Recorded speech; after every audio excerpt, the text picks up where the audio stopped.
What the Flux is brought to you by DeLoreanRental.com. If you're looking to rent a DeLorean time machine, DeLorean Rental has you covered. They have time machines all across the United States, the UK, Germany, France, Italy, and adding more cars daily. Check out all of their packages to see what would best fit your event at DeLoreanRental.com or call 708-292-0236. Great Scott! Great Scott!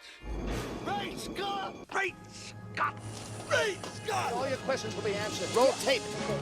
Live from the former Institute of Future Technology in Orlando, Florida, you're listening to What the Flux with your host, Anthony Furtado, Brooke Bromery, Caitlin Larkin, and Eugene Schnee. Guys, I'm back. How are you today? No, guys, welcome back to What the Flux. I'm back. This is Anthony. I'm sitting here with Caitlin and Eugene. How you guys been? It's been a while. It's going good, man. It's as good as can be. We're here. We're making stuff happen. That's right. Did you know?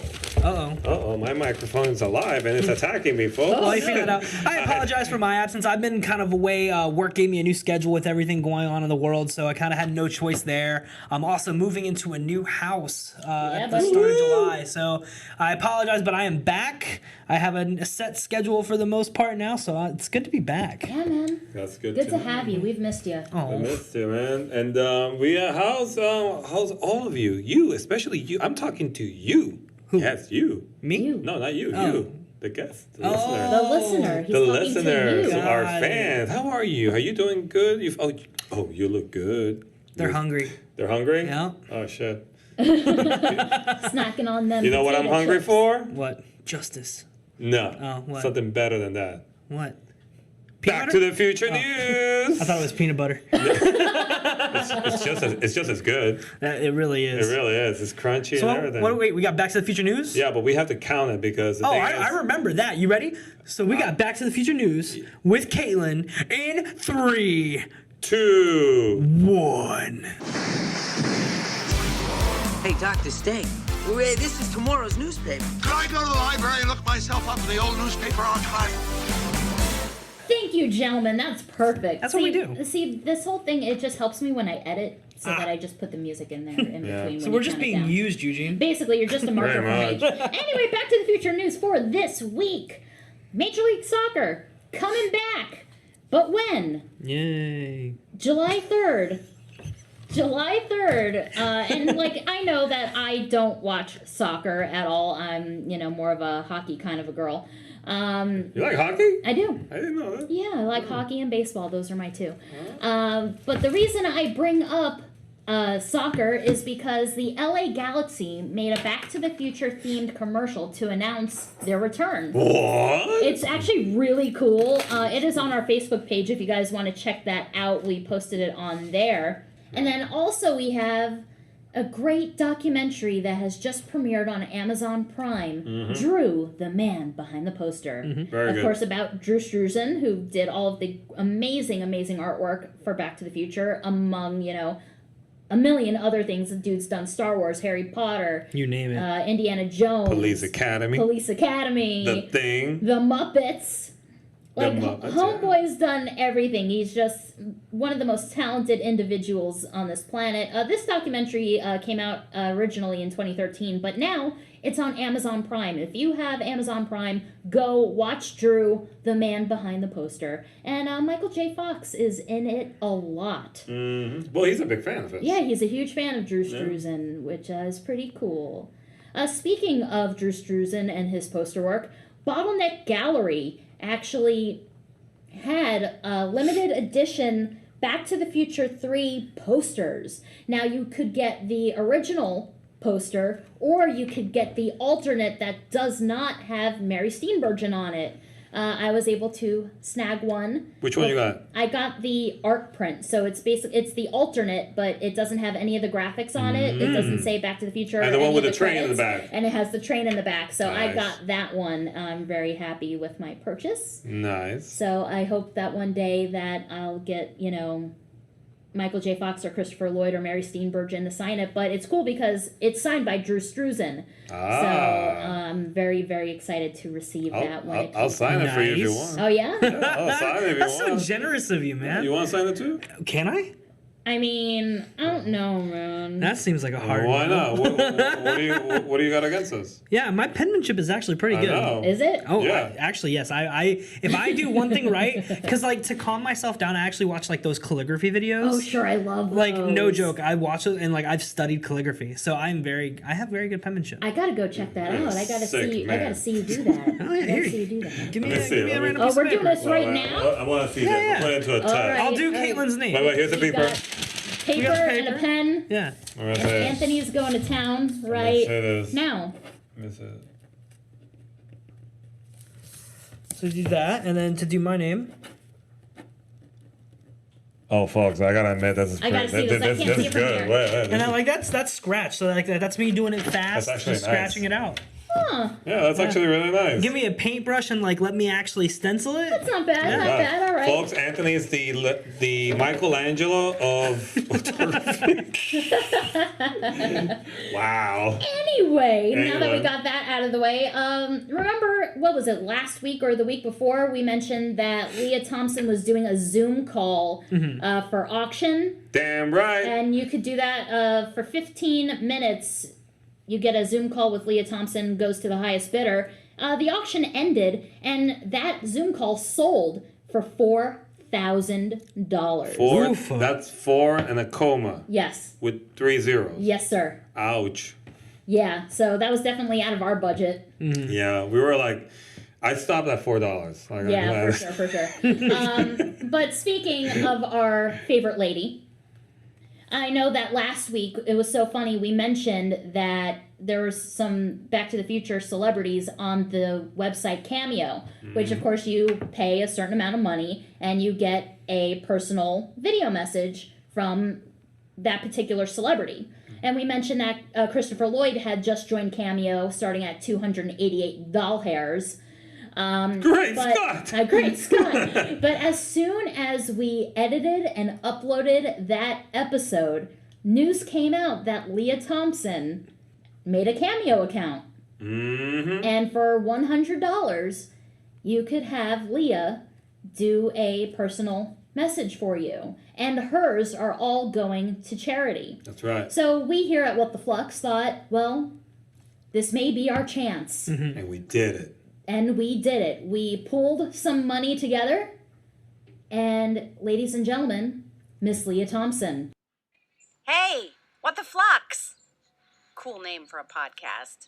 Caitlin, Eugene, Anthony, and Brooke. Thank you for being fans of the amazing, I have to say, Back to the Future movies. We really all appreciate the fandom that has grown up for all these years around Back to the Future and our films. And so thank you for continuing this legacy that we are all really excited about. And it's sad because we can't see our fans right now because of, whatever, 2020. And so it's nice to have contact and just continue watching and trying to dissect all of the beautiful little hidden nuggets that Bob Zemeckis, the director, put into the film. He was very interested in making sure that the second or the third time you watched the film that you would see something that you didn't see before. So that's obviously paid off because most people have seen it more than once. And I'm super honored to have been able to play all those different characters, including Maggie McFloy. I haven't really had that great of a part since, so I feel super lucky. And thank you so much, Caitlin, Eugene, Anthony, and Brooke, for your work. Good luck with the podcast. Oh, hell, Lea Thompson, folks. We made it happen. And guess what? No more writing on my arm. That's going to be it. That's gonna be it. Technically, right now, we just had her on the show. And she liked our name. She did. I'm not gonna lie, when that was the first thing that she said, when I heard the message, I basically lost my mind. I welled up and I started to cry a little. She did, folks. She's a crier. I mean, because I was half asleep when I came up with the name, because we were in a group chat thinking and tossing back names back and forth, and it was 11 o'clock at night, and I'm falling asleep, and it just went, what the flux? And I'm and I sprung up out of bed and immediately texted that to you guys. I thought you came up with that name when you were in the toilet and you fell out of the toilet. Oh, I fell and hit my head? Yeah, and then you had to write it down and you brought it here and we were like, Caitlin, what's your pants? And I don't know, but this is what I got here and they created this. And we're like, yeah, but for real, where are your pants? And they're over there on my hope chest. Oh, there you go. At least you had your Calvin Klein. That's right. Yeah, folks. But thanks to you guys also for your support. That video that Leah sent us has almost 4,000 views. 4,000. And also, it gave us a lot of new followers on our Facebook page. So thank you to all of our new fans that found us through Leah's cameo. So Leah, we really appreciate you doing that for us. And are we gonna give this how I feel? You like us. You really like us. I was waiting for it. Oh, yeah. Yeah, I was waiting for it. Guess what, folks? What's that? We got a cool show today. Do we? Yeah. What do we got? We don't, you know what? We always try to have one guest. Yeah. Well, today we got two guests. Oh, shit. Hoofa. That's a good one. Don't you dare to curse at me. I don't even know what you said, but that sounds like a bad word for somewhere else. That comes actually from WWE. Triple H, I gotta give him credit. In the middle of his skit, he just goes, oofa. And it stuck with me. So it's gotta be a wrestling reference. It will be with me, just like it's always a Beatles reference with you. True that. But you know what? It's always to me with a horror movie reference. You'll appreciate this. It's a Dumb Nuts. It's a movie. I forgot what it was. If people remember, it's with Robert Englund. It's a Steven Spielberg. It's about it's like a machine that turns evil. It's possessed by the devil. I know, and it's like people. It's such a stupid movie, but the detective in that goes and he's like, "Dumb nuts." All right, sounds good. Yeah, it's a children's movie. Anyway, folks, we got an amazing show today. We have the prize for the submission of one. We have two amazing guests. Mr. Rolf Klein and Jennifer Smith, the authors of the Back to the Future Almanac Special Collector's Guide. It's a book that it'll soon be your new... Oh, it'll be your best friend. It's incredible. Yeah. And I know, Caitlin, you have this book too, right? I sure do have this book, and it has everything. Well, pretty much everything. Anything you could think of. Stuff everything? that you didn't even know existed. That's right. That has the Back to the Future logo on it. Is in this book. That's right. And we're going to be talking with them about... these guys are unbelievable. They're like collectors. They're nerds like us. They just... It's just one of those two people that you can just go in a bar and have a drink with them. Oh, and yeah. you can We be could talk talking to these and guys talking. for hours. We had to try and cut this as short as possible, and we still ran about an hour. Oh, so heck. you're in for a real treat. So hopefully you guys have nothing to do right now. And if you're a fan of the Beatles, if you're just a fan of collecting, and I know all of you guys, we are collectors in our own way. Some people collect Back to the Future stuff. Some people collect wrestling stuff. Some people collect Beatles stuff. Records. Some people collect, I don't know. Blu-rays. Whatever it is you collect. Toys. I have a Pez collection. Do you? I do. Actually, Nice. my bat mitzvah was Pez themed. Sadly enough, I have a map collection. Yeah, Theme park map collections. Okay. Oh, that's interesting. I've got some from Japan, Paris, Shanghai, you name Cool. it. Nice. I collect a little bit of obviously comic books and anime. I love anime like crazy. Cowboy Bebop, yay! And just regular it's stuff, obviously Yeah. Back to the Future stuff. So you guys are in for a treat. We have a great show, and we're gonna start this right now, all right? Right now. Absolutely. Like Let's now. get to it. Right now. Like now, right? Stop talking so we can get to it. Yeah, stop talking. Okay, but now. Now. Okay, now. Brr, brr, brr, brr. Ladies and gentlemen, boys and girls, freaks and geeks, we have an amazing show today, guys. I know I say that every week, but guess what? What? This week, I mean it. Yay! Yay! Because we have not only one, We have two for the price. Two? Of one. Yes, ma'am. That's Oh right. man, we hit the jackpot. That's right. We have the amazing talented couple, the dynamic duo. Oh, I love it. Mr. Rob Klein, Miss Jennifer Smith. Yay! Welcome to What the Flux. Hello, everybody. How's everybody today? We're hanging in there. It's hot, but we're doing. We're hanging there. We're we're healthy. That's the most important thing. Bless. How are you guys doing out west? We're okay. Do we want to even talk about and identify what time of we're in this very strange time of? I mean, we could put it lightly. Yeah, and we're healthy, and we just try to stay positive and use our time.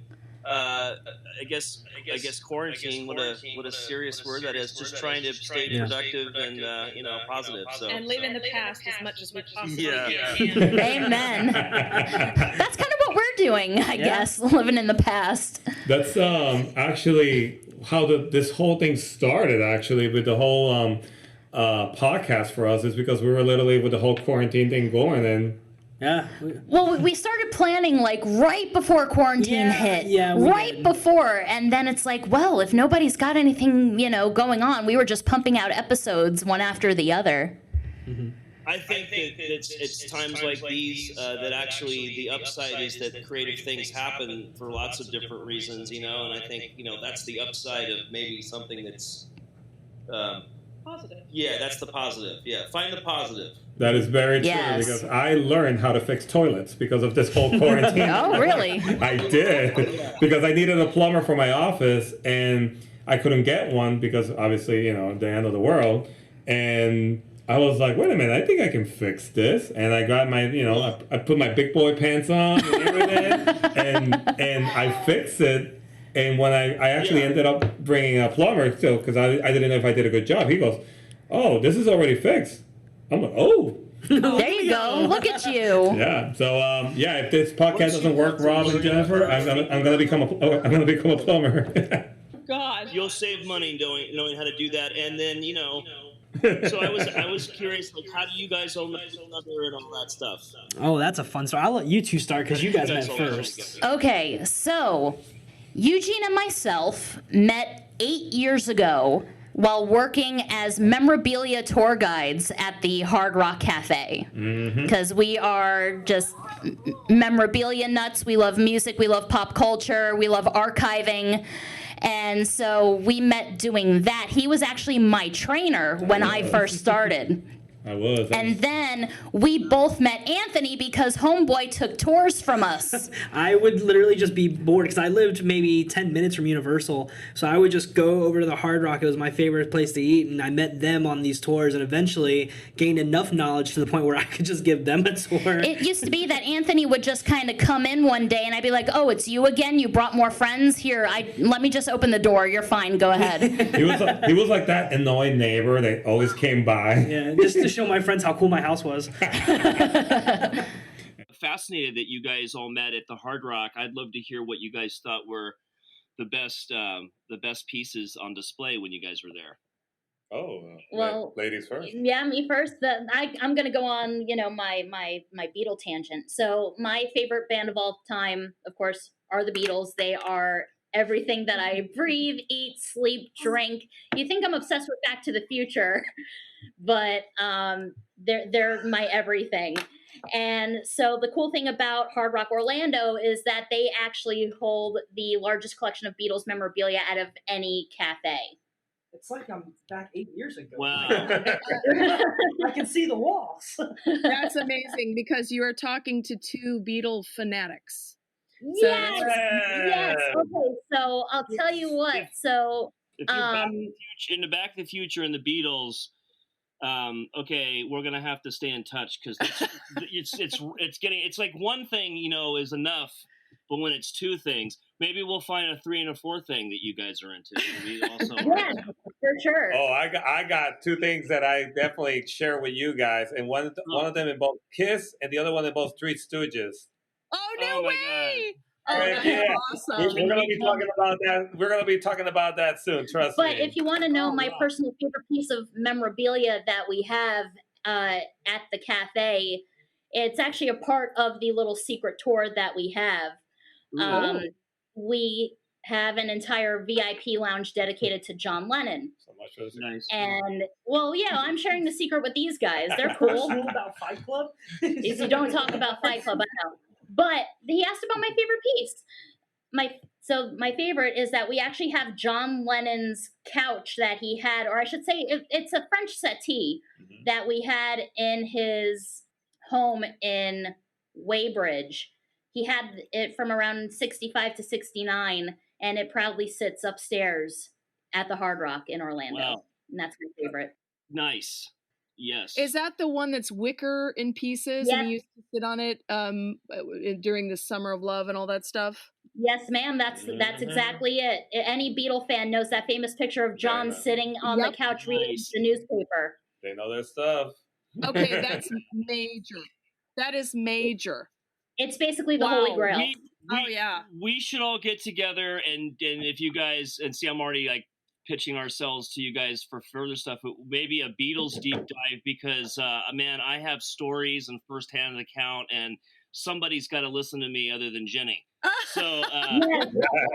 I am. Anytime you want to talk Beatles, Rob, you can call me anytime. Do people and the Beatle fandom it's still alive and well, right?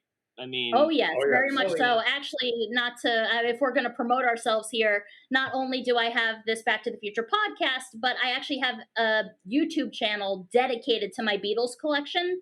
Oh my gosh! Wow.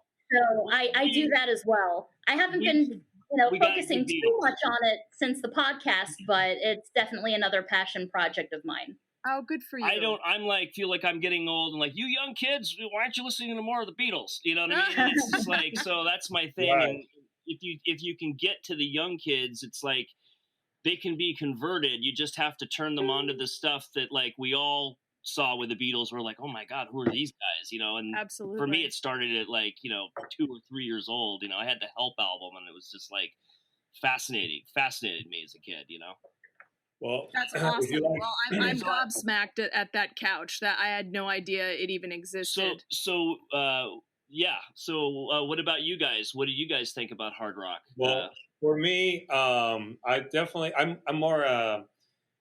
a big sucker for history. It's just like I think we can all agree, and that we're all big nerds in history and everything like that. And the hard rock actually has one of the most rare things that they have is the poster, the German poster.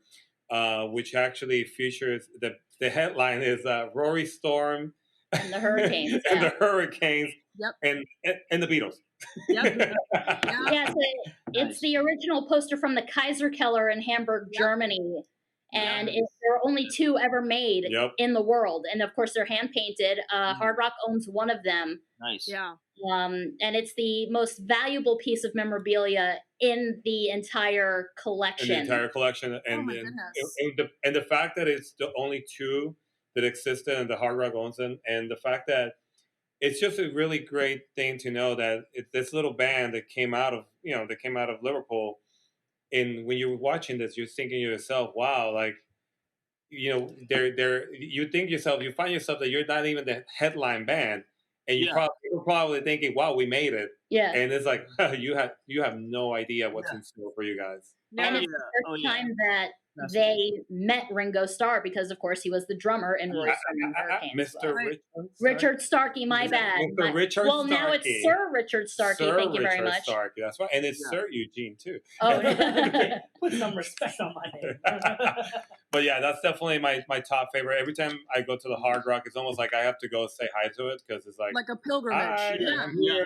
Absolutely. Yeah. Mine's a little bit on the other side of the spectrum. I grew up a huge fan of like 80s glam metal, so like Motley Crue, Poison. So my favorite one, and it's still there, is hanging right above the elevator in the lobby, is Nikki Sixx's bass guitar. The Thunderbird. Oh wow. Yeah. I can say, I just sort of say this, like, I love music, and I love movies, and I love everything that's good, at least that's good to me. So it's like, I love, I think Motley Crue, I mean, I wouldn't call myself a Motley Crue fanatic, because I try to use the term fan very carefully, because technically what fan means is fanatic. So I would say I'm not a Motley Crue fan, and then people would go, "Oh," but I said, "But I like them." Deeply Does that appreciate mean? them, Does that, yeah. you know, and that's the thing. I'm the I have same to way. reserve fanatic for like the Beatles or fanatic for like the Back to the Future films. I mean, just like you know what I'm saying. And other things, it's like you just go like with one like Nikki Sixx is so talented. I mean, my gosh, he's just amazing. For sure. How good looking he is and how talented he is. It's like the fact that he can write those lyrics and he has he has that fashion sense that like not he doesn't look like a Beatle, but like the Beatles had that gift of fashion as well as being genius musicians. And in hindsight, it doesn't look silly. Like there are some 80s bands where you go, wow, 80s. And there are others where you're like, ooh, cool. So I just have to say, Nikki Sixx, it's just like, he's fascinating, Interesting. I've always admired one thing that Nikki Sixx did have that the Beatles did not have. Yes. His business sense. Like Nikki Sixx is a great musician and everything, but he's a great businessman. I didn't know that's that. a brilliant comment. And a matter of fact, if you look at history, the people that in entertainment history, especially the people that have the business acumen as well as the talent. I mean, it's like Jim Henson. I always talk about him a lot. He had the talent and he had the business savvy, and that's why he became who he was. Same thing with Walt Disney. But they've got a generation or two on, poor Elvis or the Beatles, where they're the first of their kind. And really, I mean, even the concept of merchandising was just utterly brand new, and so they were, the guinea pigs, so to speak. Doesn't Lennon often talk about that was the burnout for him, that he said he just didn't like to play businessman, that whole thing, and it's like, they didn't like it, and therefore they weren't going to learn it, and they tried with Apple, but we're anyway, going down a wormhole. We are. Welcome to see. This is what I really wanted. I really wanted my Beatles podcast finally. Well, I think it's worthy, and especially since there's so much scholarship. This is just an excuse for us to obviously, hopefully, when all this quarantine thing is over, that maybe one day either we go to you guys or you guys come here. We can definitely hang out and have a drink. Oh, it would be a freak out. We love Florida. We have and Anthony insists he's going to pay the first 2 rounds. Oh, that's great. How close are you guys to Orlando?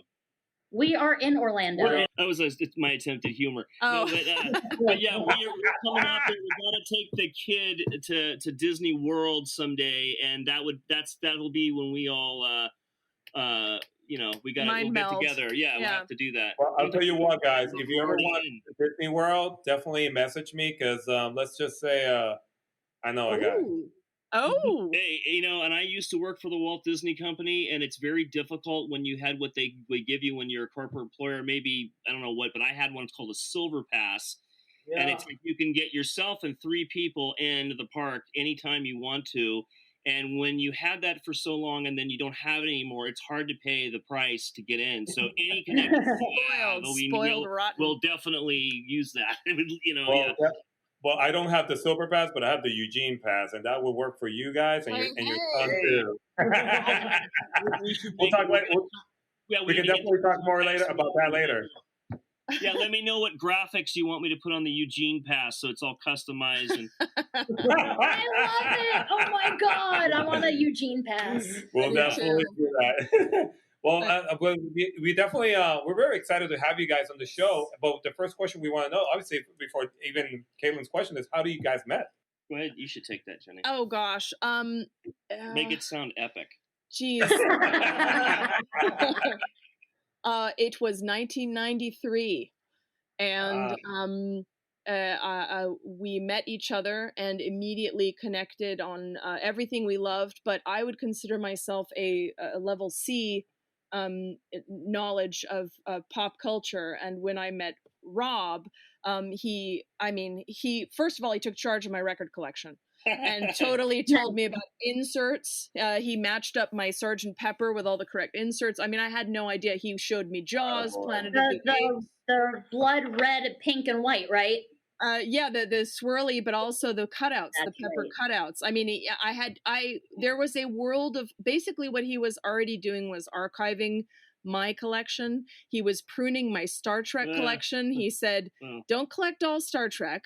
collect what you love, which was Mr. Spock. And he pruned my collection into something really impressive, because you can collect, but if you collect everything, your collection becomes sort of scattershot and meaningless. And so he really, what he introduced is a almost a very disciplined love of media and the arts, where you could really build something pretty impressive in a relatively short amount of time. And we've been, buddies and pals ever since. Yeah, and of course we I got agree. married, but that's different. That was years later. That was 20 years later. Yeah. That's amazing. Like, That's wonderful. just listening to you guys talk, it's almost like, I know this is gonna sound cheesy as hell, but it's almost like you guys sound like you're best friends. Yes. Oh, definitely. I'm glad that Jennifer still thinks so, because I could be difficult. No, it's wonderful. It truly was a meeting of the minds. So I'm glad. I'm really glad. I that wish we're such everybody good friends. has an opportunity to find a friend, like I have with Jenny, and that's the one thing that makes life easier, because Yeah. So I feel very lucky. So so it helps with life is tough, and it helps when you've got a partner that's you literally say, okay, I got your back, and you know that somebody's not going to run off or something. So Oh man. yeah. So you're finding somebody that's got your back, or Yeah. and that doesn't mean that necessarily I'm in the front and then Jenny's in the back, but Hey. you want to Yeah. make sure. Whoa. Why I oughta. Oh, that wasn't was that? I took that as kind of a Three Stooges sort of thing. I was taking it more like Western, like one person's at the the front of the saloon, like look they're coming, and the other person's at the other window, like okay I got this side. That was what I was. See, I took it as like you're Mo, and I maybe I appreciate that. Yeah. Oh, get the other door, you dummies. spread out. Yeah. Yeah. You meet somebody that's got your back. You're just like, let's do this. Yeah. Let's go. Yeah. Speaking of love stories, what is your Back to the Future love story? like me personally, or just talking about the film as a film. Your fandom. How did it start? When did you first see the film? And how did you fall in love with it? For both of you. Can I go first? Jenny wants me to go first. Okay, she's gesturing. I love movies, so I think we don't all have to talk about age, but I will because I think it's important. So I was born in 1971, so I was a teenager when Back to the Future came out, and I loved movies. Used to try to see them as often as my parents would take me, and loved music. And you knew who Spielberg was. So when it was Steven Spielberg Presents, and you saw this poster Back to the Future, I'm like, gotta see it, Steven Spielberg movie. Because I didn't know who Zemeckis was at the time, even though I had seen Romancing the Stone. It just is as a teenager, I wasn't like going into like every credit. But so anyway, so I went to see Back to the Future with my dad for the first day, and it was rare because I have a younger brother. He didn't go with us. And you saw Back to the Future, and you just knew while you're watching it, like, oh, this has the same feel as like Star Wars does, or like Indiana Jones. Even though, of course, the characters are very different, it just had that same feel of legitimacy and epic feature film. And you just see it, and you walk out of it, and you just go, oh my God, that movie was incredible. And of course, now I often talk about with people, it's a masterpiece, meaning that you cannot change one thing or do anything to tighten the film up. It's a perfect film, and in film history, I love a lot of movies. I love Indiana Jones and the Temple of Doom, but it's not a perfect film. It's not a masterpiece, but I love it. Back to the Future is. So. Yeah, for sure. Yeah. Nice. What would you say? What about you, Jenny? Oh, I saw them as a callow youth, and I don't think that I knew they were great movies. I was really interested in them, but I don't know if I understood the magnitude until I rewatched them a little bit older. The friendship aspect of the film didn't hit me as hard then that it does now. And as I age and I watch it as I get older, you look at the little things like the acting with the eyes, which is why there's a chair back from the original film for Michael J. Fox that says the roller of the eyeballs, is because he does so much acting just with kind of widening or rolling his eyes, or the incredible Christopher Lloyd. You just watch the acting and you sort of look at it almost like as an art object and not so much as a movie anymore. So it's the mark of a good movie is it changes as you watch it, and I'm never not amazed by the Back to the Future trilogy. That's awesome.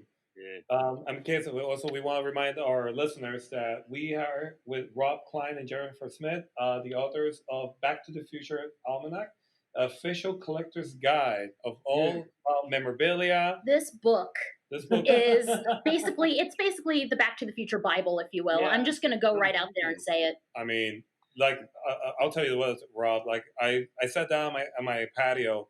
I was thought, okay, this book's gonna take me a couple hours. Hell no, 45 minutes. I was like, I gotta read this again. I gotta read this again. This is unbelievable. I'll tell you, I wonder if everybody really reads the book, the words versus, because you could just look at the pictures and still. And actually, when we made the book, we tried to do it that way. That if you're not a big fan of reading, you could just look, you could look. That's fine. I mean, you could just look at the pictures and still sort of get the message. But we're really proud because there are really some interesting factoids that we were lucky enough to like uncover, and so we tried to make it more than just a collector's guide. That's like it's this thing, and it's by this company, it's worth this much. Like we didn't care about what the monetary value was because, I mean, that's fine, but it's like to me, it's all about the emotional value. So, and also how the order in which it all came out. I mean, it took we thought, oh, well, we'll write this book. It'll take a month. Oh, so easy. We already have all this stuff. No big deal. And it was like an onion. You just kept peeling the layers back and going, well, wait a minute. How do we arrange it? And why, like Robbie would say, well, actually the first vehicle that came out wasn't a DeLorean. It was Marty's dream truck. Yeah. And the funny progression, the wacky progression of the release of the merchandise was so strange that it was kind of wrote itself in that way. We thought that was really interesting. Yeah. So did this come out basically like the idea because you already had a Back to the Future collection going? Yeah, well, I just loved Back to the Future. I think my generation was, or maybe, the first action figures sort of came out in the late 60s. I guess we won't go into which ones they were not. But so by the time I was a kid, toys were very important to sort of celebrate your fandom, at least for, with this, I think with Star Wars certainly was the one that showed the world that, the action figures and the toy lines are really important. And when Back to the Future stuff was coming out, there just wasn't anything. So if you see something, you're like, oh, I'll grab this and I'll grab that. And that was sort of, it was just like, usually I'd see a toy of something, go, that's not very good, I don't care. But Back to the Future, you grabbed it, like, even though like the LJN off-roader DeLorean, you're like, why are they making this? You know what I mean? Like, it's like, has nothing to do with what the DeLorean does. We just want a DeLorean toy. Can you just please make the DeLorean toy? And of course, they didn't do that until Back to the Future 2. But so basically, anytime you'd see something, you're like, okay, Back to the Future stuff's rare. I'm gonna grab it because you were just so ravenous for anything Back to the Future to get your hands on. I know it was really incredible reading the book, and I consider myself lucky enough that I actually got to see the movie when it actually came out in the theaters in the 80s, and obviously loved it. And I was, just kind of like, it just shocked me that, oh my God, this is where we're going. Like flying cars, and you can time travel. I'm like, would I be friends with my dad? All those questions. And reading your book, and for all of our listeners, when you get a chance to read this book, the best part of all is, especially if you lived during the 80s, it's that nostalgia of going, oh my God, I had that. Oh my God, I played with that. Oh my God, I feel very old. Thanks, Rob and Jenny. Well, I should say this. Jenny just wrote me a note down on a thing. For Pete's sake, don't tell him. No. But the note says, "Are we talking about your other Back to the Future collection?" And I'd write back on the paper, yes, we might as well. So I just wanted to mention that this, and you guys might get excited about it, but not only did we have all the merchandise that's in the book, I've got most of the props and costumes from the trilogy. Yeah. Yeah. And it's like, I don't talk about this very often, but this is the first time I've ever been on a show or talking to people that I think I'll let people know this, and it was the same thing. It's like I was working in Hollywood. I would come across a lot of stuff from movies, and for whatever reason, Back to the Future stuff was not being archived or saved. It was kind of just scattered all over the place, and there's reasons for that. And I started grabbing stuff like, well, what the heck? This is, this is this piece from the movie. It's like, why does this is like an amazing item. Nobody cared about Back to the Future. Tell how many hoverboards passed through your hands. Well, that might be a little bit of a bragging thing, but I had at one time 8 original Mattel hoverboards. If you could see our eyes right now. But what I'm trying to say is like, this is what I mean. I literally had people see. I got it. So my whole story is kind of long, but basically just to cut to the chase. So I started sort of saving Hollywood stuff in the early 90s. I would help Planet Hollywood find some stuff at times, but we can go to a Planet Hollywood and Rob can point at stuff and go, this was this person's, this was, I mean, it's a whole different way of looking. Well, we've got one at Disney Springs. Let's go. Yeah. Oh yeah. Well, I worked a little bit with them out there. That's the whole other thing. But the thing was, I just wanted to say this, and this was just like Back to the Future memorabilia was sort of sparse. People in the 90s, there were fans of Back to the Future, and of course they would like to have stuff, but the people who were trying to track down the original memorabilia did not care about Back to the Future. They literally would say things like, well, we're glad you collect on the crap, so it'll leave the good stuff for us. And I would be like, excuse me, well, what is the good stuff? They'd be like, oh, well, Irwin Allen Productions and Battlestar Galactica. Yeah, Planet of the Apes. Great shows, but I'd be like, Back to the Future. This is, and I wasn't gonna be big. I wouldn't explain it. It was huge blockbuster, but I'm like, this is the best stuff that I've ever come across. Because Star Wars stuff was all with George Lucas. He kept it all. But Universal didn't have an archives department at the time. Back to the Future and the sequels wrapped, so some stuff went to the rides in Florida, on display in the queue lines. I'm sure you guys might have seen the Back to the Future ride. Yeah, I remember. A lot of the stuff just scattered to the 4 winds. And so I went. So basically, when I made the collectibles book, or with Jenny, or whatever the book is, because it's more than just a collectibles book, the idea was to follow it up someday with a props book of the same vein. Back to the Future, Almanac Part 2. It's just a no-brainer. And then focus on the props and the costumes and what happened to those, what survives, that kind of thing. But, I don't know if we'll see that happen. Yeah, we very consciously moved to do the merchandise because it was it tells so much more about the history of pop culture and toy making and things like that. And so that was very consciously the first one. But then there's this underbelly of the actual props and costumes that sort of accompany them or that are featured on those very things. And actually there's an exhibit right now at the Hollywood Museum of over 130 items. Oh, we're very envious because we were at some point in time or another planning on making a trip out west, but of course the state of the world did not allow us to do such a thing. I have to tell you, I went to Hollywood for the very first time just about 5 years ago on my honeymoon. Oh, nice. And the highlight of my trip was going to the Max Factor building and going to the Hollywood Museum, being such a pop culture memorabilia nerd. And that was definitely the number one favorite thing that I did on my honeymoon. And I went to Disneyland for the first time. So going to the Hollywood Museum was my favorite. So I was really, really looking forward to going and taking a trip back. We were probably going to try and go sometime in the fall. But of course, I don't know how long the exhibit's going to go for, but definitely try to come see it because this exhibit is truly. I don't ever see another time or another opportunity where all the same pieces are going to be together again. You know what I mean? Yeah. So I have some great stuff. I'm so proud of it. But I got in some other key people. One of them is a guy you might have heard of. His name is Bob Gale. Oh, yeah, no big deal. Who's that? Yeah, some movie trilogy. And then I got another, and then I wasn't able to get him directly involved, but somebody else did. Were the owners of the original Part 3 Time Machine. The Shays? Oh, exactly. The Shays got him. I didn't know. It was so funny, and I don't want to embarrass them, but this is a true story, and I say this with love. It's like I called the Shays first. I'm like, hey, you got to get in on this Back to the Future exhibit I'm curating. I'd love to have you. And they're like, great. No, thanks, Rob. And I was like, okay, because I get it.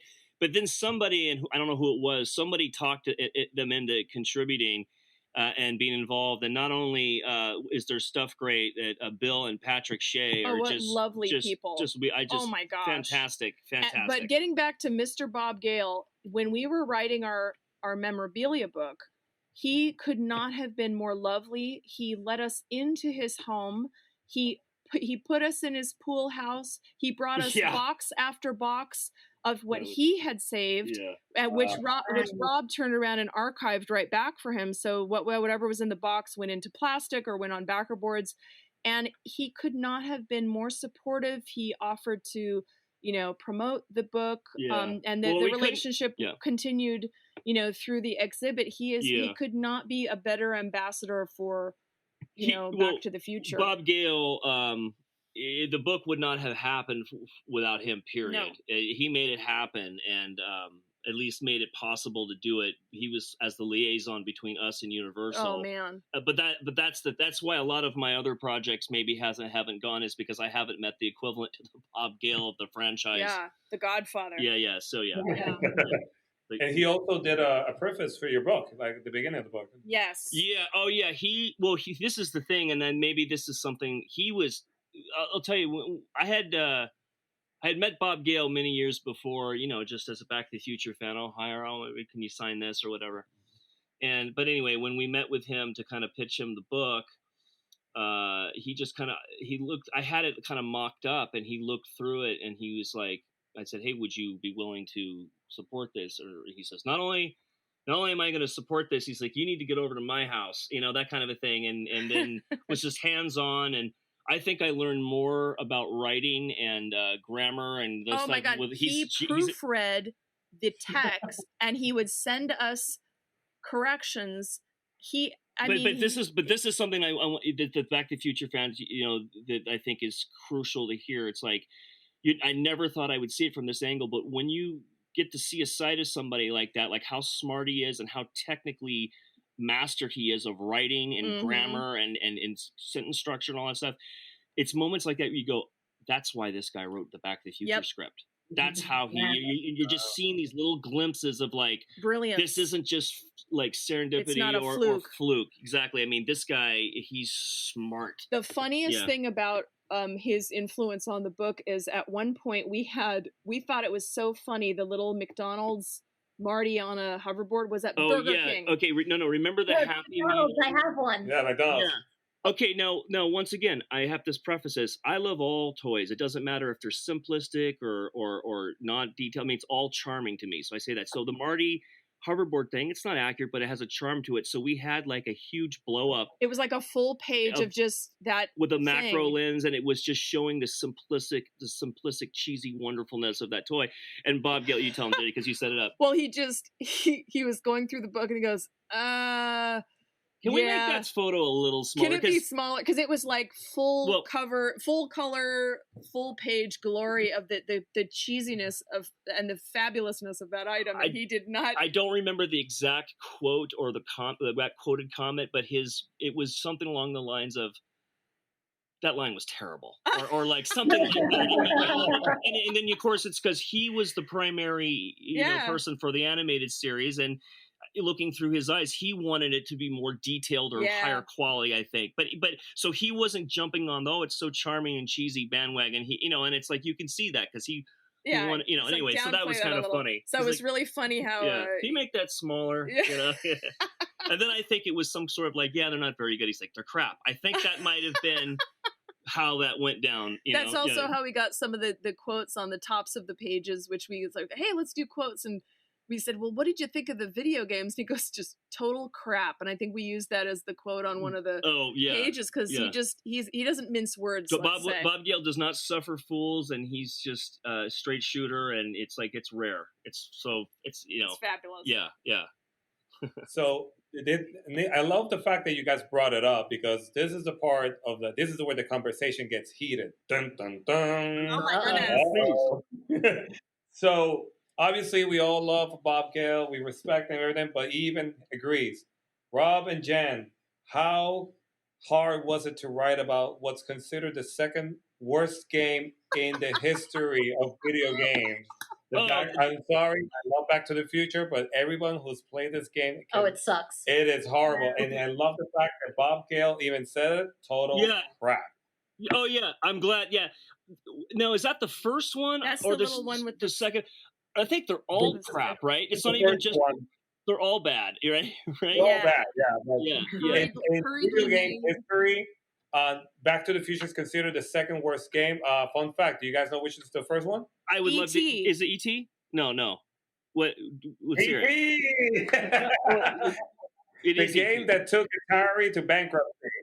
Oh, it is E.T.? Oh my gosh. You cut out for a second. Yeah, E.T. Oh, Robbie, you owe me a chocolate shake. I feel very proud to have. Yeah, that's good. Okay. Well, did you guys see Digging E.T., that documentary? Did you guys see Digging E.T.? Yeah. Did you like it? What did you think of that? I don't know if I should say I'm proud to say that I used to own that game, and I remember me and my brother we were so excited to play that game with the Atari. And that was the game that I found out that I remember that my brother needed anger management because he literally broke the controller because he was so angry. That's a great story. You should send the bill to Atari for making a game. I remember me and my brother, and it was funny because I don't know. I need to ask my mom what she did with this letter, but we actually wrote a letter to Atari of how crappy the game was because we didn't get it. We didn't know. Why is it every time ET falls down? What do you do? Like, and we remember we wrote this letter. I remember we were like angry letter. We gave it to my mom. I don't know. She probably kept it, but that's hysterical. It's like Atari's like, we don't know what to do either. You know what I mean? Nobody knows. You know? Well, imagine being two kids writing a letter like this, and then you find out that Atari went bankrupt. You're like, oh shit, maybe our letter did work. That letter worked. Yeah, that letter worked. You did it. Curse it, E.T. Yeah. So how hard was it to find information about this game? I even feel.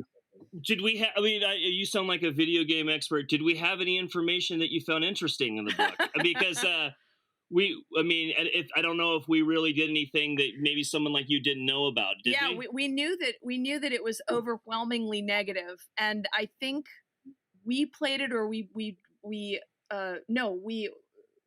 relied on Bob Gale's review, and then the people that he knew. Well, the whole book was sort of like, this is what I've come to learn about all these things, and then I knew a little bit about the game, and then we kind of picked Bob Gale's brain.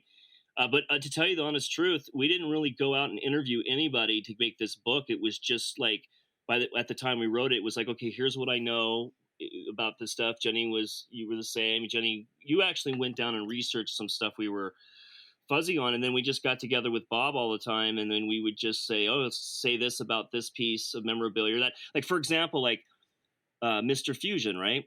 I mean, I would say everybody knows it's a Krupp's coffee bean grinder, but then some people might not know, and it's not making fun of anybody for not knowing. That's the point of the book, is to share. So maybe everybody knew that, or maybe some did or some didn't, but that was just the thing, was like, we're going to share what we know. And well, especially that comes true in the found items section, because Rob, knowing he was also on the Time Machine restoration project, but years and years before, he had bought a DeLorean in the early 2000s, and he knew that it's this off the rack item that is really this and that and this and that. Oh, and he you're had talking about building the time machine. Yeah, and he had them in boxes. So what people didn't know in the found items section is that this part of the actual time machine is a found item, or this pulp novel in George McFly's bedroom is actually this, but it really does look like Marty in his radiation suit. Things like that.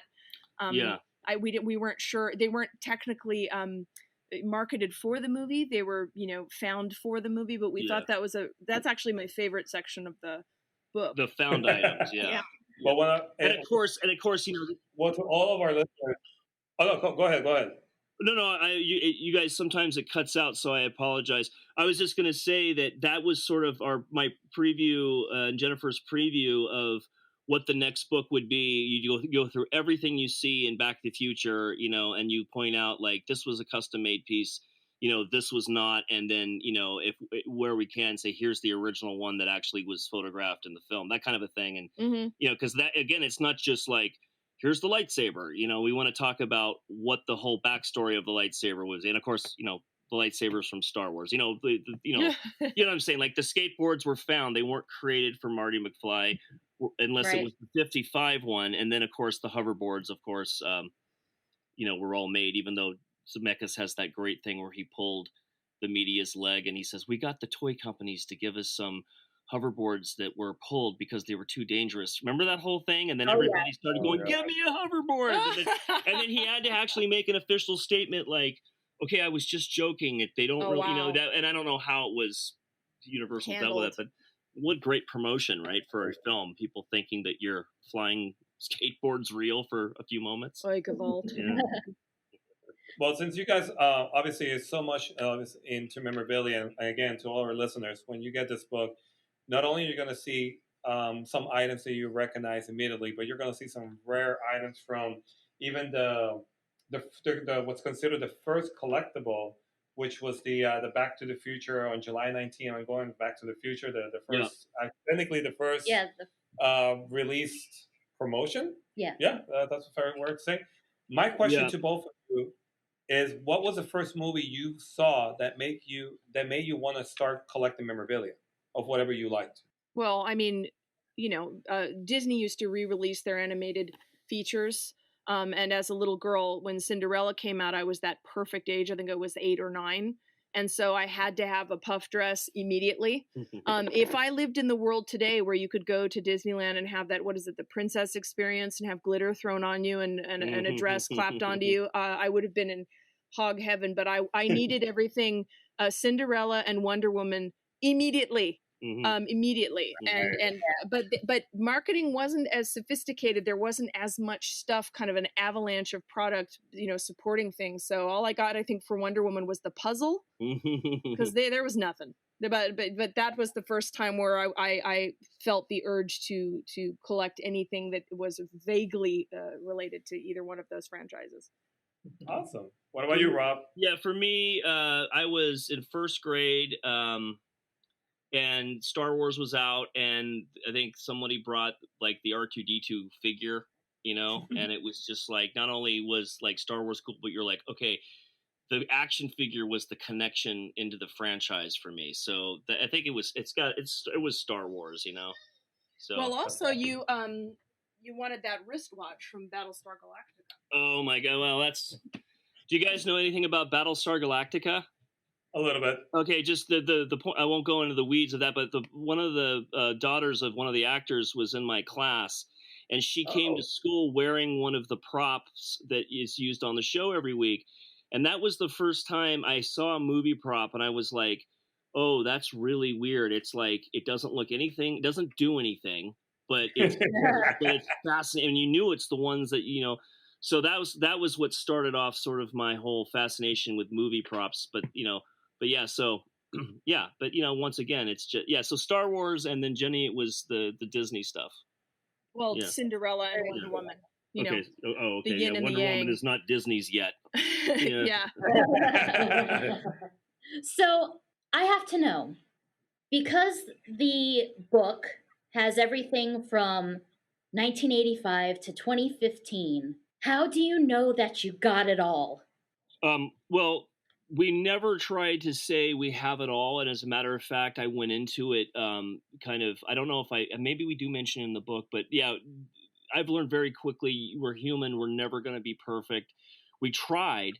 But at the same time, we would back off on certain things, like looking at the mock-up of the book. And we tried to include every, what's it called? It's not a poster. It's a lobby card. Or every version of the VHS. And after a while I started saying, and I said, maybe this is just me, but since they always use that same image of Marty on everything, this gets a bit redundant. And even though we're trying to be a completist, there comes a point where after the 6th page of lobby cards, which are showing you kind of the same couple of images, it becomes tiresome. And we also were trying to be aware of, okay, you don't want to get fatigue after looking at page 24 of the same, stock Marty image for the same, so like, okay, it's interesting that there's an Israeli hardcover and a German hardcover, but after you show about 4 or 5 of them, you're getting into the weeds. And so we were aware that we couldn't get everything. And actually the mighty 2015 year was coming up. Yeah. So when we were writing it and things started avalanching, like the products exploded. And so we had to choose to have a stopping point at some point.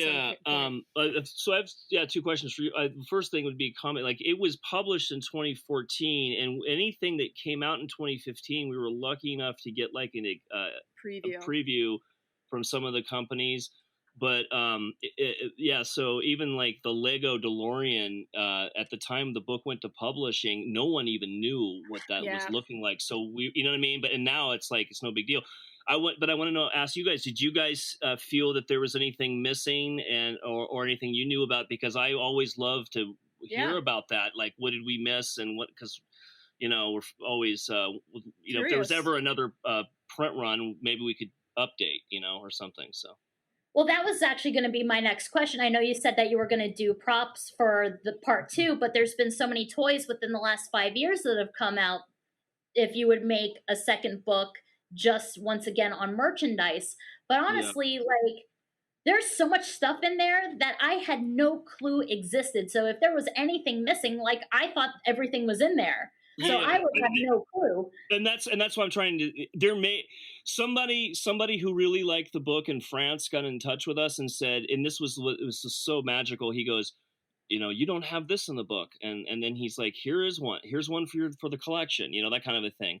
Aww. And it was like an obscure like display. They have like in like Japan and other countries, they have like flyers to promote movies. Mm-hmm. It's just like if you go to like a hotel here in the U.S. and you have all the brochures to try to get you to go to different. It's like they do that with movies in France and in Japan that I understand. And so he sent us like one of the flyers and then like the little display box. It was awesome. I wish that would have been in there because that would have been a perfect opportunity to explain a little bit about, they don't do it like that in the U.S. Right. They have brochures, which is so neat. But unfortunately, that was off of our radar. Mm-hmm. I think we may have had one of the flyers, but I didn't know about the display box. We have Japanese movie tickets, but we didn't have that. So obviously, when you guys are writing a book, you're always going to go into, like you said, like, things like that, like where it's not easy peasy or anything like that. So my question to both of you is, what is your writing kryptonite? Because you were mentioning, like, you like that? God, there's a really clever quote about writing that of course I'm blanking out on, but it's the writing part and making it flow. You've got all this information and you vomit it all out and then you read it and it makes 60% sense and 40% of it is clunky. And so I think it's the smoothing out and trying to make your words as clear and kind of conversational as possible without making it too conversational. There's this fine line between clever and stupid, as they say in Spinal Tap. So we were just trying to make we were just trying to make it as friendly and not we didn't want it to feel like a collector's guide, like this 24-inch disc is, available only in France and it's worth $50. We wanted it to be more like a story than and sort of walk that line. I hope that makes sense as far as absolutely, yeah. For me, it's just trying to sit down and do the work because you just so many distractions in life, and when you're writing this, at your home, it's just that's the biggest problem I think you and I have is getting the time to sit down and make progress because it's like, let's vacuum the carpet, or we got to take the kid to school, or we have to eat now. And it's like when you add all that stuff up, it's like we're working on another book, and right now it's just like pulling teeth. It's like, we gotta at least write half a page today, and it never, and a week goes by and you don't do it, and so that's my struggle right now is just focus. Yeah, focus and doing it. You know. Yeah, honestly. Yeah. Well, and here comes the hardest question of the interview. And I know it's going to be sounding a little scary, so just bear with me a little bit. But okay. All right, Rob and Jen, the building is on fire. Oh. You have to get out of the building. What one piece, you only have one chance, one piece only of your whole collection to save. What would it be and why? Oh, wow. Do you want to take that one first? I actually have had major anxiety about this. Like, this is something that I think about because these some of these things are in these very big plexiglass cases. And I've actually have a plan, like, okay, I would hit the case with my body to try and break it apart. And then I'd grab the mannequin. Honestly, like, I have these thoughts, like, what would I would have to start throwing things, out. We have, can I say? Yeah. We have a George Reeves Superman suit, the only complete suit in the world, and the black and white suit, and he stands with his hands on his hips. Yeah. And he's so old and so fragile and so iconic that he scares me. The moths scare me. It's not even fire, moths. Yeah. Everything that happens, it could rain and the roof could drip on it, or there are a million things that scare me, and it's a great responsibility having this kind of magnitude of stuff. And this is all thanks to sort of Rob's brilliance. I mean, he started collecting in the Wild West of the 1990s, and he amassed a jaw-dropping. I like archiving, collecting. A jaw-dropping archive of items, and it is the question you ask is extremely pertinent because it is something I think about. Yeah. Luckily. I would say we got to get all the things that are living, like the cats and the humans, out first. And after that, I would probably, die in the fire throwing stuff off the out of the window. But so I think first thing it would be Superman, and then I would try to throw one of try to throw the hoverboard out. I kept one Mattel hoverboard, and which is fantastic, and just have to just do an hour show just on some of that stuff someday. And then I would die protecting Mr. Spock. Yeah, we have a Mr. Spock, and I don't even. Yeah, it's like it's intense. I don't have any original Beatle wardrobe, even though I know where it is, or some of the stuff is. That's all other. Yeah, that's because to me it's like movie stuff is one thing, but when you see John Lennon's Hard Day's Night jacket in like Australian hard rock, you're just like. Yeah. You just just going like, I'm gonna, mumbling. Well, he was real.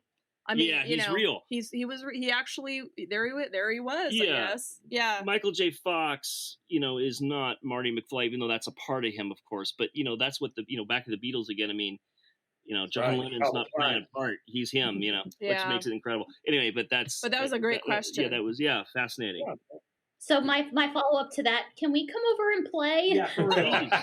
Anytime you were in Los Angeles, we would be so happy to. Obviously, this would be a long visit. You better bring a pillow. We'll share. This is going to be. I'll be there in March for sure. I know that. So we would love to see you. Yeah, stay in touch. And March of next year. Yeah, I'll be going for WrestleMania. Is the world still happening next year? So I know. They're just closing down the Earth for a while. I know. We'd be delighted. We'd be absolutely delighted. I think John Candy. Well, guys, we had two amazing guests here. It's safe to say, Rob, that pretty much he's. You'll appreciate this. I was talking to my girlfriend about what you do. I mean, he's a propologist, he's a Hollywood historian, this and that, and she goes, "Oh, so he's like Indiana Jones." Yeah. That's very nice for you to say that. I definitely have always internalized that and thought that, well, that's kind of what I'm doing because, this belongs in a museum, that kind of a thing, or across, that kind of thing. A lot of other collectors who have sort of said that about themselves. And this is going to sound really mean or snarky, and I'm not trying to be that, but it's like, somebody who's a very wealthy agent of musical people that has millions and millions of dollars going to an auction and buying something isn't an Indiana Jones. Mm-hmm. You are not, because Indiana Jones goes and gets dirty and finds it and here and there, it's like it's very great that there are those people, but they're not Indiana Jones. So I would have to say I would be Indiana Jones more before some of these other people that I'm aware of claim they are Indiana Jones, because they've never gotten their hands dirty in their lives. They just write the check. Can I be short round? Yeah.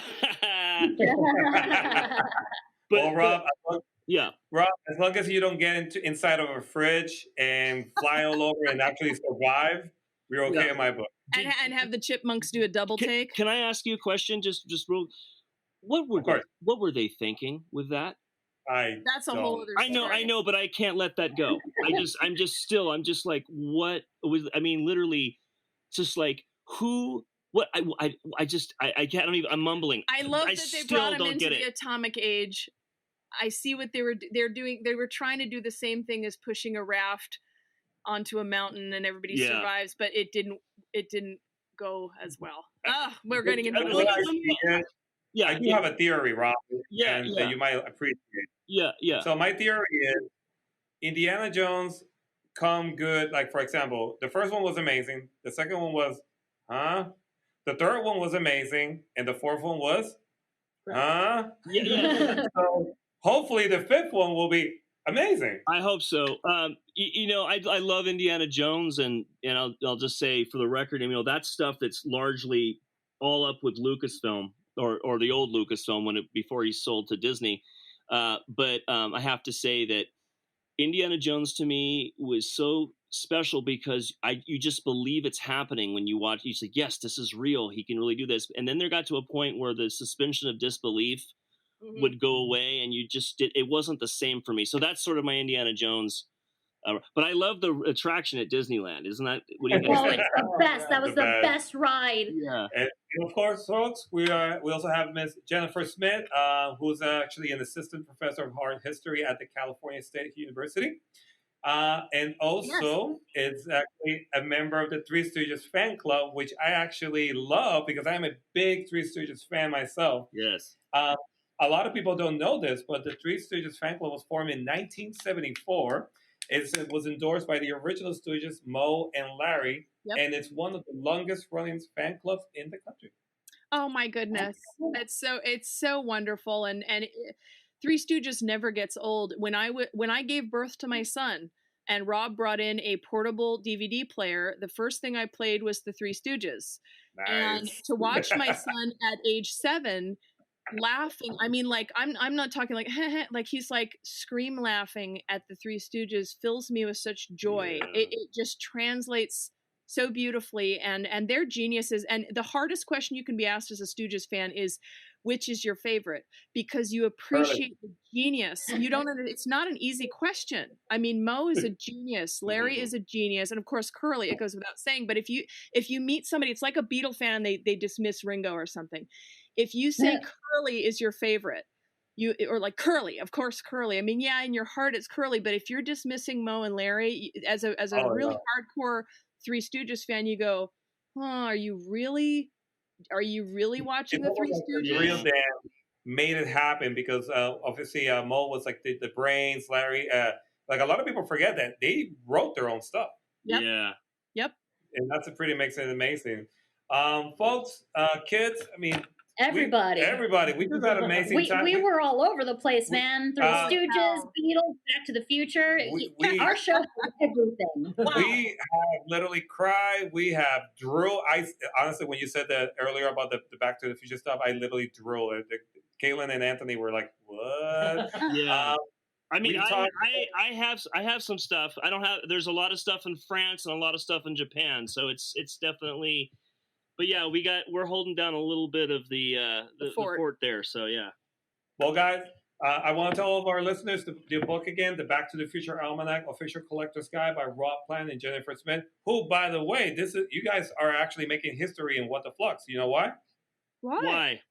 You guys are our first 2 best friends of the week. Yeah. What the Flux best friend of the week?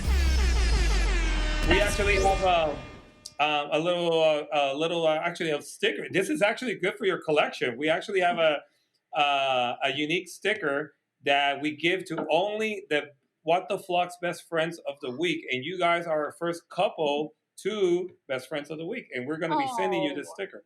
We really appreciate that. That's really nice It's of in the you. process. If you actually go into our social media, you can see what it is. And trust me, you guys will like it. Oh, thanks a lot. That's really nice. Yeah, and definitely we'll stay in touch. Guys, again, back to the Official the Almanac Official Collector's Guide. Thank you so much to Rob and Jen. They are as awesome as they could be. We could be here for hours We talking. could, but before we go, guys, where can people find the book? Where can people buy it up? Oh, yes. Thank you for asking. So there's basically you can get it directly through us if you contact us, because I can contact the publisher and then get some copies. But the main source has been Amazon, and then eBay is best for overseas buyers, because eBay has this thing called, and I don't get a kickback from eBay. I'm just saying they have a thing called the Global Shipping Program, which makes it affordable or more affordable to get to overseas. Because usually if I just drop one in the mail, or if the publishers drop it in the mail, it's like $50 overseas. So somehow it's cheaper on eBay for overseas people. And there's always usually one up on eBay, and then Amazon, it lives there.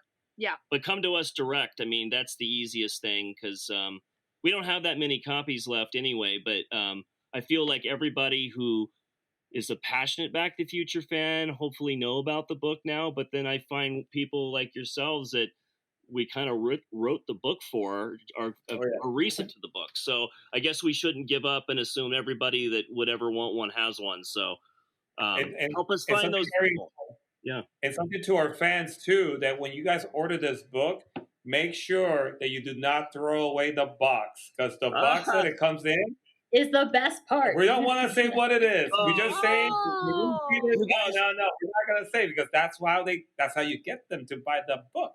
You're only the second person. You're only the second person to say that. Yeah, I have to say I won't. I'll play along and make sure nobody knows. But so the listeners don't think that we're putting in like a hoverboard in the box or something. It's subtle, but somebody was definitely like, nice touch, dude. That kind of a thing, When I got it from the mail and saw the box, I lost my shit. There's no nice way to say it. I literally lost my mind. Because we won't give it away because the what the box is, it's like he had to get his 2 cents in at some point, right? Yeah. Right. He had to get a piece of it. So that's definitely what makes it. If you think the book's amazing, the box, when you see the box that it comes in, guys, it's just epic. Guys, we just want to thank you again. Thank you so much. Thank you for your time. We'll definitely, I feel like, you know what? What? I believe this is the beginning of a beautiful friendship. I believe so. Absolutely. I love it. Let's all. All right, guys. Thank you so much. We'll stay in touch. Yes. Guys, ladies and gentlemen, Rob Klein, Jennifer Smith, the dynamic duo, right here with What the Flux. Thanks, guys. Talk to you in the future. So why don't you make like a tree and get out of here? All right, bye-bye. Thank you for listening to What the Flux. You can find us on Facebook, Instagram, and Twitter at WhatTheFlux_pod. Please subscribe to us wherever you get your podcasts and give us a 5-star rating. And be sure to recommend us to your other time-traveling friends. Hasta la bye-bye!